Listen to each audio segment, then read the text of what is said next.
में सुखविंदर सिंह सुक्खू जी इस बात के लिए अब जाने जाते हैं कि उलूल जुलूल फैसले लेने का अधिकार अगर किसी मुख्यमंत्री को है वो सिर्फ मुझे है, ऐसा उनका मानना है। अब जब पंचायत के चुनाव का रोस्टर आना था, रोस्टर से पहले लगने के बाद उन्होंने एक कोशिश की कि हिमाचल प्रदेश में जो पंचायतें 2 बार आरक्षित हुई हैं उन पंचायतों को अब की बार आरक्षित नहीं करना चाहिए। समझ में आती है बात। पंचायतों में जो रोस्टर होगा उसमें आरक्षण की व्यवस्था में एक चीज़ और जोड़ दी गई और वो जोड़ दी गई कि 5% आरक्षण करने का हैं। वार्ड्स हैं, बीडीसी की सीट्स हैं, जिला परिषद की वार्ड्स हैं। उसके कारण उसका इम्पैक्ट जो है एक कोने से दूसरे कोने तक जाए। हमने देखा, सबने देखा, लोकतंत्र का गला घोटने वाला मुख्यमंत्री किसने देखा? हमने देखा, सबने देखा। तानाशाही फरमान जारी करने वाला मुख्यमंत्री किसने देखा? हमने देखा, सबने देखा। तुगलक फरमान जारी करने वाला मुख्यमंत्री किसने देखा? हमने देखा, सबने देखा। सुखविंदर सिंह सुक्खू जी इस बात के लिए अब जाने जाते हैं कि उलूल जुलूल फैसले लेने का अधिकार अगर किसी मुख्यमंत्री को है वो सिर्फ मुझे है, ऐसा उनका मानना है। हम इस बात को बार बार कह रहे हैं कि मुख्यमंत्री फैसले ऐसे लेते हैं जो आज से पहले कभी किसी व्यवस्था के अंतर्गत काम करते हुए मुख्यमंत्री ने नहीं लिए, और उन फैसलों के कारण आक्रोश होता है, रोष होता है, जगहंसाई होती है, वो बार बार हो रही है। हिमाचल प्रदेश में पंचायत के चुनाव पिछले कई वर्षों से लगातार समय पर होते रहे, यानी कि 5 वर्ष के कार्यकाल पूरा होने के बाद पंचायतें अपने नए सिरे से चुनाव के बाद काम करना शुरू कर देती है।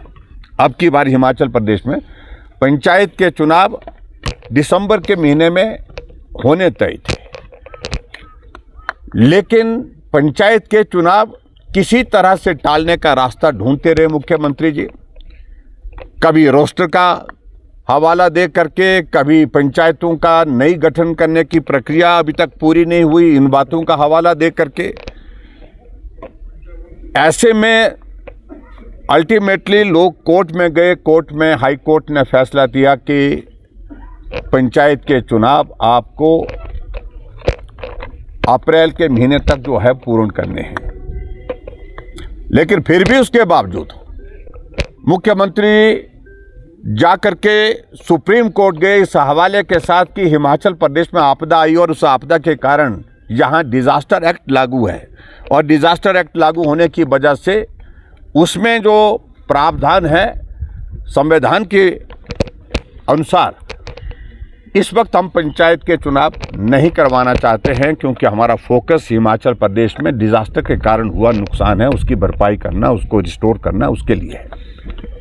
लेकिन सुप्रीम कोर्ट ने भी उनकी जो है वो दलील नहीं सुनी, अपील नहीं सुनी। अल्टीमेटली सुप्रीम कोर्ट ने कहा कि हर हालत में आप पंचायत के चुनाव मई के लास्ट तक जो है 31 मई तक आप पूर्ण करें। फिर कोई रास्ता बचा नहीं। लेकिन फिर भी उसके बावजूद जो है मुख्यमंत्री सुखविंदर सिंह सुक्खू जी अपनी जिद पर अड़े थे कि ये फैसला गलत है, और हाई कोर्ट के फैसले को लेकर के तो उन्होंने जजमेंट पर ही टिप्पणी और गंभीर टिप्पणी की।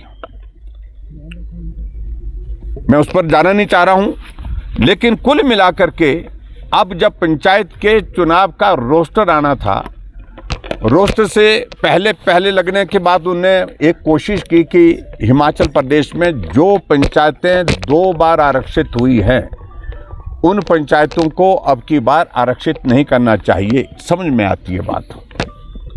एक उन्होंने नियम में परिवर्तन किया, उसकी नोटिफिकेशन की, और अब तय था कि हिमाचल प्रदेश में रिजर्वेशन का रोस्टर जो है वो 31 मार्च को आउट होना था।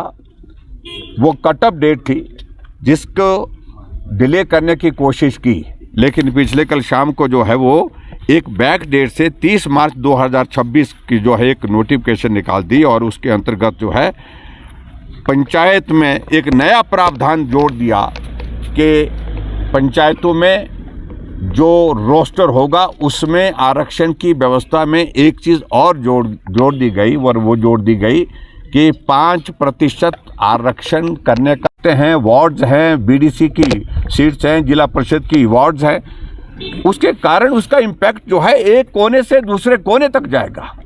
अगर मान लो एक पंचायत अगर महिला के लिए आरक्षित होनी थी, लेकिन 5% का इस्तेमाल करते हुए डिप्टी कमिश्नर ने उसको सामान्य वर्ग के लिए जो है ओपन कर दिया, तो महिला की जो वो सीट है वो कहाँ इम्पैक्ट डालेगी, उसमें पूरे उस पंचायत में, पंचायत के साथ में ब्लॉक में उसका इम्पैक्ट होगा, जिला परिषद में उसमें इम्पैक्ट होगा।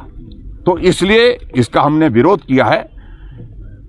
मनमाने तरीके से अपने लोगों के लिए पंचायतें चुन करके कि ये मेरा खास आदमी है, इसके लिए ये पंचायत जो है वो ओपन कर दी जाए, ये पंचायत रिजर्व कर दिए जाए, अपने लोगों को उसके हिसाब से ये सारा फैसला किया गया है, जिसकी हम निंदा करते हैं, जिसका विरोध करने के लिए आप सबके सामने हम यहाँ पर प्रस्तुत हैं। और भारतीय जनता पार्टी इस सारे विषय को लेकर के विधानसभा के अंदर भी अभी जाकर के अपनी बात कहेगी। हमारे माननीय सदस्य रणधीर शर्मा जी ने नोटिस दिया है, नियम 67 के अंतर्गत हम चर्चा चाहेंगे, इस पर चर्चा करें। लेकिन लोकतंत्र की धज्जियां उड़ा दी वर्तमान सरकार ने, नियमों की, संविधान की धज्जियां उड़ा दी वर्तमान सरकार के मुखिया ने। ये सचमुच पे बहुत बड़ी चिंता का विषय है, इसलिए हम आज विरोध करते हुए आपके समक्ष यहाँ पर हैं।